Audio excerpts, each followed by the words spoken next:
What's up, guys? This is Tyler from Board Insiders up here at the beautiful Timberline Lodge, Mount Hood Resort.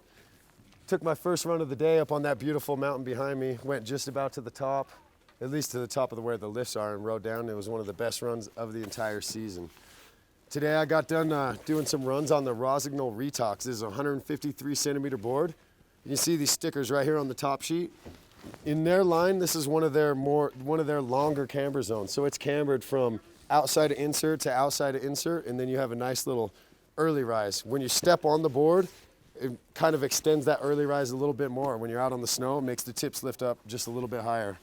What that does is make it so that right in your contact points, right where you engage a turn, when you're putting your weight on the board, they're a little bit elevated. So to actually make those grab, you actually got to lean a little bit. It's kind of like the same idea as like some of those no hang up technologies like triple base or Rossi, the rock and roller, where they mill the edges. This is just like a nice camber profile that lifts those contact points out of the snow until you lean, making it super comfortable to fly down the run or fly through the park flat-footed, and then right when you need to turn to go hit the feature you want, boom, just a little bit of lean and your edge is engaged and right off in the direction you want to go.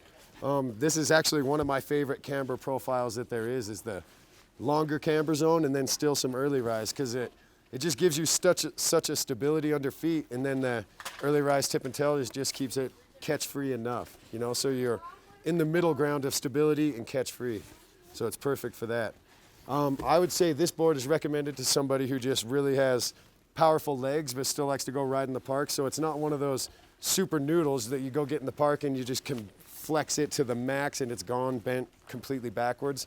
This is for the park rider who likes to go just mash on his edges, mash on anything, like put his board to the extreme. It's not like that float around and drift around and do some crazy little bendy tricks. This is like serious park rider style board. What's that?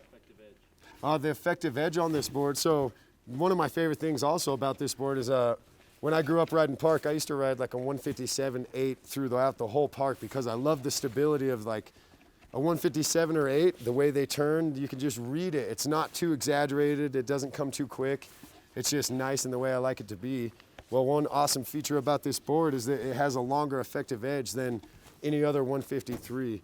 What they do is they make it like more like the effective edge of a 156.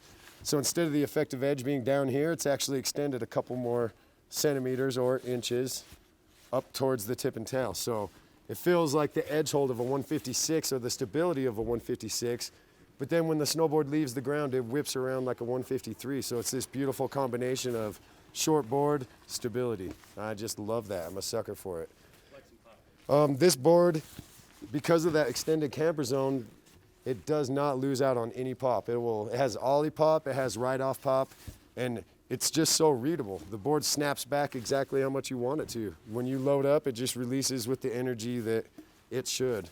The flex on this board is more of a medium to stiff flex. It will break into just a completely, I would say, true medium stiff board. Right out of the package, it's a medium to stiff, and you can feel that it wants to bend after the inserts. It's got a lot more bend in this zone than it does throughout the whole camber zone. So it's kind of like I like to call it that hinge style flex, where it's gonna flex after the inserts more than in the center of the board, and it makes sense with all that camber. This is for the rider who is just serious and about getting in the park and just can't handle a board that feels like it has no tip and tail. With this longer effective edge, it gives you the impression that there's more tip and tail there than there really is, and it just allows for a super comfortable, dominant ride in the park for those aggressive riders. So this is Tyler. I gave this board a shred credit of a 96 because it is exceptional. I have to hit on one fact though. This year, I don't know if there's a different design from last year, but 50-50 grinds just felt a little bit like I couldn't lock them in place. And what I'm thinking is that the board just needs to break in a little bit more. It's fresh out of the package. So that camber, you know, on the outside of the inserts is still a little bit too intense a little too stiff of a flex. So when you get on your 50-50, it's kind of cambering back instead of staying flat. And I did my worst taco of my life on this board, so I just kind of had to bring that fact up. And it wasn't just on my first 50-50. I felt that kind of awkward, like, oh wow, the board's flexing back in to do its camber, so I just assume it needs to be broke in. This is Tyler, Board Insider, signing out. For the latest snowboard reviews, check out boardinsiders.com.